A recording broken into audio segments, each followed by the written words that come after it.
Today, we're heading to a place where the Earth's crust has buckled and folded to create a true kingdom of giants. We're talking, of course, about Pakistan, a nation that is absolutely defined by some of the most spectacular and, frankly, formidable mountain ranges on the entire planet. So, let's get climbing. It's a really interesting question when you stop to think about it. How is it possible for one single country to be home to so many of the world's highest and most rugged mountains? I mean, you look at a map of this place, and it seems like all these colossal ranges just crash into each other right here. So, what's going on? Well, the answer is found in the two massive mountain systems that really carve up the country's geography. You got the towering Titans up in the north, and then you have this rugged, historical wall of mountains in the west. So, you might want to grab your gear because our expedition starts right now. All right, our first stop is going to take us to the north of the country, and this is where we meet the true giants of the earth. Seriously, these aren't just mountains, they are absolute titans that just scrape the sky. But before we even get to the highest peaks, the landscape itself is just breathtaking.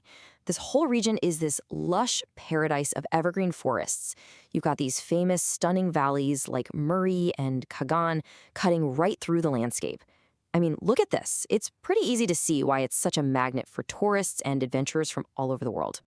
Now, the Himalayas here aren't just a single wall of rock. A better way to think about it is like a three-step ascent up to the heavens. First, you start in the rolling foothills. That's the Shivalik Range. Then, you climb higher into the lesser Himalayas, which is where you find those famous hill stations like Murray. And finally, you reach the central Himalayas, where the average altitude is a staggering 6,000 meters. And it's right here, in the central Himalayas, that we come face to face with an absolute legend. A mountain that's known for its terrifying beauty and its infamous reputation among climbers. They call it the Killer Mountain, Nanga Parbat. Just take a second and let that number sink in. 8,126 meters.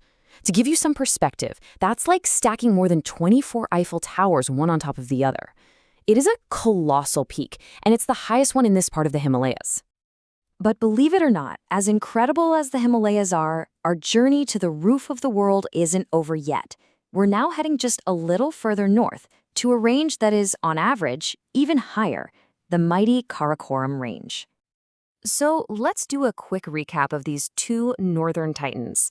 The Himalayas, they give us that stunning Nanga Parbat in those beautiful valleys like Kagan that everybody loves. But the Karakoram Range, it boasts a higher average altitude, 6,100 meters, and it holds the title for Pakistan's highest peak. And this is it, K2. At 8,611 meters, it is the second highest mountain on Earth. It's so notoriously difficult to climb that for every 4 people who have actually made it to the summit, 1 has died trying. It is just this unbelievable pyramid of rock and ice, the true crown jewel of the Karakorams. And that really gets at the unique character of the Karakorams. It's not just about K2. The entire range is a world of ice. Get this. It's surrounded by more than 20 massive glaciers, making it one of the most glaciated places on Earth, outside of the polar regions. It's like a vast frozen reservoir up in the sky. And nestled within this icy kingdom is the Khunjerab Pass. This isn't just some mountain path. It's the highest paved international border crossing in the entire world. It's a critical economic link connecting Pakistan with China. It's so incredibly high that heavy snowfall just shuts it down completely during the winter. Okay, so from the sky-high peaks of the north, our expedition is going to pivot. We're now heading to the western part of the country, to a series of mountain ranges that act like a great natural wall. Now, these mountains, while they're generally not as high as their northern cousins, are incredibly important. For centuries, they've formed this formidable natural border between Pakistan and Afghanistan, and in doing so, they've shaped history, culture, and yes, conflict in the region. This western wall is really a collection of 5 different ranges, and each one has its own unique character. Our tour is going to take us from the very famous Hindu Kush down through the Kohe Sufeid, the Waziristan Hills, the Suleiman Range, and then finally all the way to the Kirtar Range in the south.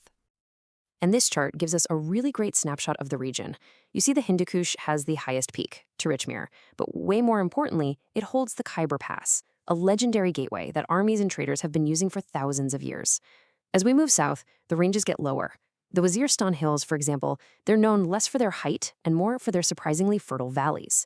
And then, way down south, the long Sulayman and Kurthar ranges form the natural western boundary of the massive Indus River basin.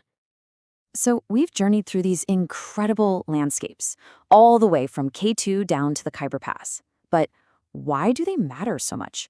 Beyond just being these giant features on a map, why are they so profoundly important to the entire country? Well, when it comes right down to it, these mountains are the very backbone of Pakistan. They act as a climate barrier, blocking those freezing winds from Central Asia and influencing the life-giving monsoon rains. Their ridges and valleys form natural, strategic borders that have shaped the nation's entire history. They're a huge draw for global tourism, and of course, their vital passes have served as arteries of trade and culture for millennia, connecting South Asia to the rest of the world. So there is absolutely no question that these mountains have sculpted Pakistan's past and its present. But as we look to the future, a new question starts to loom. In a warming world, what happens to those massive glaciers, the water towers for millions and millions of people? What about the delicate ecosystems in the valleys? What does the future actually hold for this magnificent mountain kingdom?